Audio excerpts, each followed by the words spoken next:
Students, good morning and welcome back to Social Studies class. And today we will be starting the first chapter of Geography.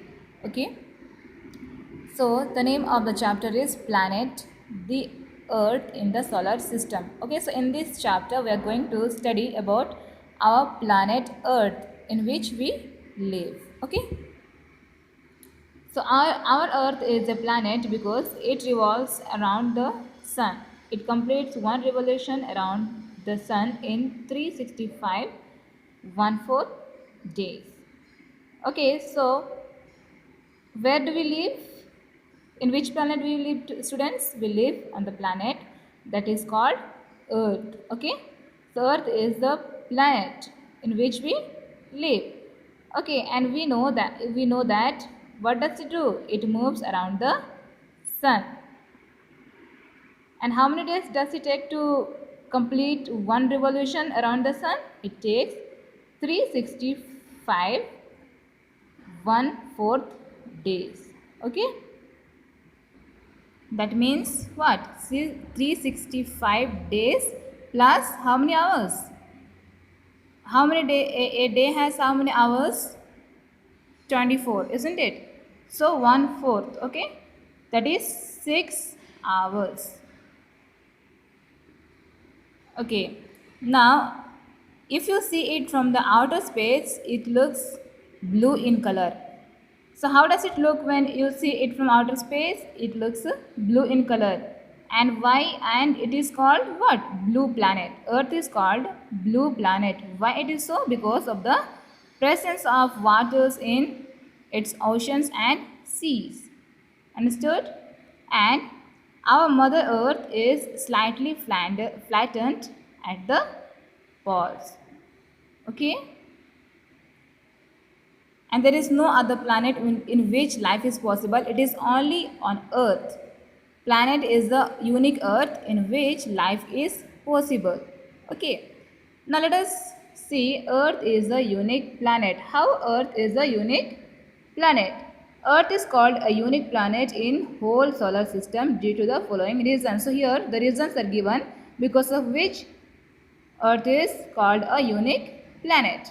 So first point is Earth is neither too hot like Mercury nor too cold like Neptune. So Mercury is a what?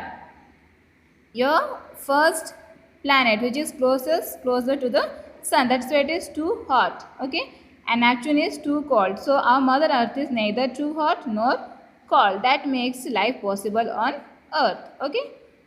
Now, second one, the atmosphere is very rich in oxygen that makes life possible on this earth. Okay, so to live, all the living beings, what do we need? We need oxygen to breathe, and this oxygen is found only on earth. Okay, therefore life is possible, and this makes our earth a unique planet. And third point is its atmosphere acts as a large cover to protect its surface from extreme heat and cold. And we know that Earth is surrounded by atmosphere, isn't it? We have studied know that there are how many layers in atmosphere? 5 layers, isn't it? So what are they? Troposphere, stratosphere, mesosphere, thermosphere, and exosphere. Okay, so these are what? The part of atmosphere which protects the earth from extreme heat and cold. Fourth point, water occurs in vast quantities on the earth, which makes life possible as water is quite essential for all forms of life. Okay, we all know that water is life, isn't it? Why? Because every organism, every living thing on earth needs water. Plants, animals. Okay? Therefore, the presence of water and oxygen on earth makes life possible. Therefore, earth is called a unique planet. Understood? Now let us see the shape of the earth. The earth is not flat but it's spherical in shape. So what is the shape of the earth? Is it flat? No, it is spherical in shape. The spherical shape of the earth can be proved due to the following reasons. So how can we say that the earth is spherical in shape? So the reasons are given here. First reason is sailors like Magellan and Drake, who sailed round the world, had started from one point and sailed in the same direction. At last, they reached at the same spot. If the earth had been flat, they would have reached some abrupt edge. Okay. And next point is when we see the distant horizon from a high peak, it looks circular in shape. So this is also from you when you look it from the distant high peak, it looks like what? Circular in shape. Now next is during a lunar eclipse, the shadow of Earth on the moon is circular in shape. Only spherical body can cast a circular shadow. So these are the points which tell us that Earth is not flat but it is a spherical or circle in shape. Okay. And even some astronauts have taken the picture of Earth and they have found that Earth is spherical in shape. Okay. So now let us see what is universe. The vast space containing all the celestial bodies is called the universe. It is the body containing the stars, planet, dust or gas. So what is universe? Universe is a vast space, okay, which contains what? Stars, planets, dust or gases, okay. And it is so huge that it is difficult to imagine its size. And universe is such an huge space, okay. Now let us study about the celestial bodies. What are the celestial bodies?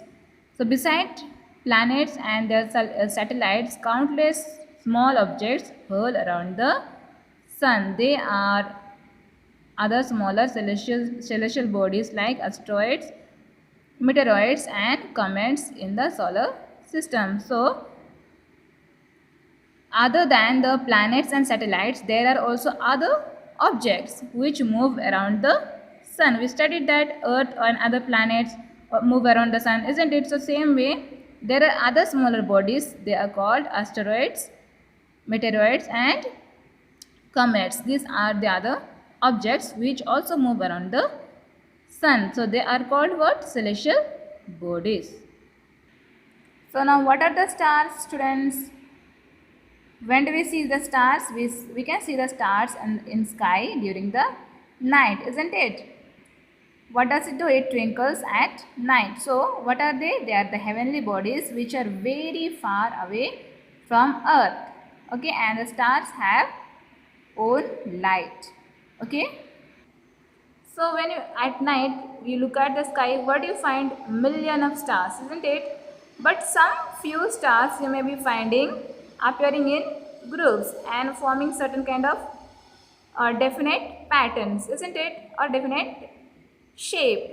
So these groups which can be recognized by the shapes they form are called what?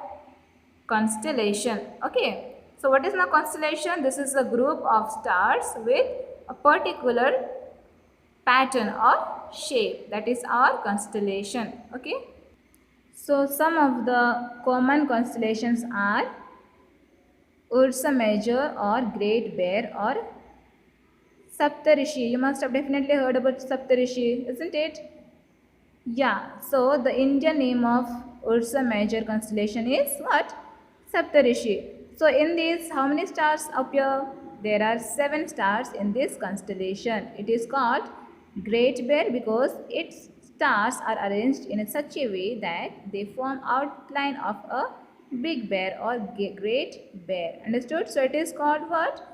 Big bear. Why? Because it appears like big bear. Okay, because of the arrangement of the stars in a particular way. Now let us move on to Ursa Minor constellation or Little Bear constellation. What is this? Like Ursa Major, this constellation also has group of 7 stars. So exactly same as the Saptarishi. This Ursa Minor constellation or Little Bear also has got how many stars?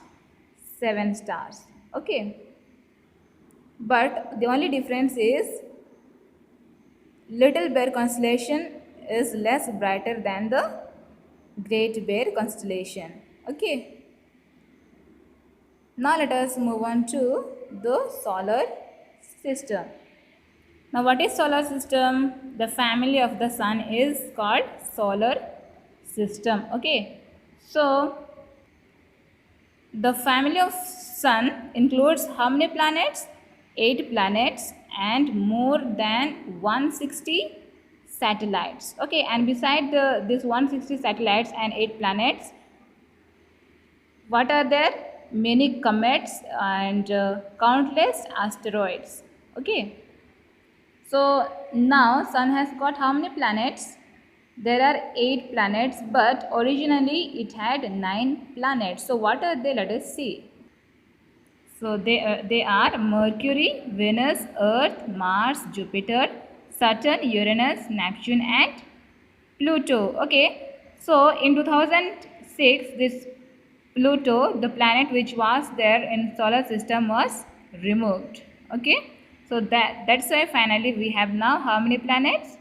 8 planets. Only we have Mercury, Venus, Earth, Mars, Jupiter, Saturn, Uranus, Neptune. Okay. These are the 8 planets we have right now. So now let us study about the sun. The sun is in the center of the solar system and it is the biggest member of the family. So which is the biggest member of the family of the solar system? It is the sun. Okay, and it is about 13 lakh times bigger than our earth. Okay, so our earth is 13 lakh smaller than earth. That means you can imagine how much big is the sun. Okay, and we all know that all the planets and satellites revolve around the sun. So what is the content of the sun? How it is made of? So it is made of extremely hot gases, okay, and it is a source of all energy like heat and light for the entire solar system. Okay, now our Mother Earth would be lifeless if it did not absorb or did not receive energy from the sun. Okay, and our earth gets only a part of the energy from the sun, and it is the sun which sustains life on earth. Okay, you can just imagine what would be our life without solar energy. Okay, so sun plays a greater role in sustaining of life on earth. Now let us see what are the planets. Okay, we already knew that there are 8 planets, isn't it? So let us study about the definition. The word planet comes from a Greek word which means wanderer. We all know that planets move around the sun, isn't it? Moving the same as wandering. So that is why they are named that way as planet. So planet comes from which language? It comes from Greek word, and which means wanderer. Okay, so they are the celestial bodies that revolve around the sun in a fixed path called orbit. Okay, say they do move around the sun, but not here and there. Okay, not in zigzag way, but they have their own way. Okay, a fixed path or way. So that is called orbit. Okay, and what is their shape? They are spherical in shape, just like the sun, and they have no heat or no light of their own, but they reflect the light of the sun. So unlike the stars, we know the stars have what? Their own light, but the planet which move around the sun do not have their own light. They reflect the light of the sun. Now let us see what are asteroids or planetoids. Okay, so these are what? Called minor planets. Okay, So they are actually the debris of the solar system. So this debris is found between the orbits of Mars and Jupiter. So these asteroids and planetoids, which are also called minor planets, where are they found? They are found between the orbits of Mars and Jupiter, and they also travel around the sun. Now let us see what are the meteors or meteorites. Okay, the meteors and meteorites. So these meteorites are the what called as missiles from space. Okay, so at night when you look at the skies, not always but sometimes in clear night, you may see what, a bright flash of light across the sky. So what is that called? It is called shooting star. Okay, now the meteoroids, sorry, meteoroids are the small celestial bodies or objects that enter the Earth's atmosphere. Okay, and but they get burnt due to the heat produced by the friction as flash as a streak of light. Okay, now let us see what are the satellites. Okay, so these are the heavenly bodies that move around the planets. Okay, now we saw that planet move around the sun, but here there are satellites which move around the planet. Okay, now like planets, satellites do not have any heat or light on their own, but they shine by reflecting the light from the sun. So the moon is the only natural satellite of the earth. So earth has got only a single natural satellite, that is called what? Moon. Same way the other planets like Saturn has got how many satellites? There are over 62 satellites which move around the planet Saturn, and Jupiter has got 66 planets, satellites, and Uranus has got over 27 satellites moving around it, and others have smaller number of satellites except Mercury and Venus. Okay, so these Mercury and Venus, these two planets do not have satellites. Okay, so today we wind up our lesson with the last topic, satellites. Next we will see the other topics of the first chapter, planet, the earth in the solar system. Okay, you please go through the text once again to understand it clearly. Okay, thank you and have a nice day.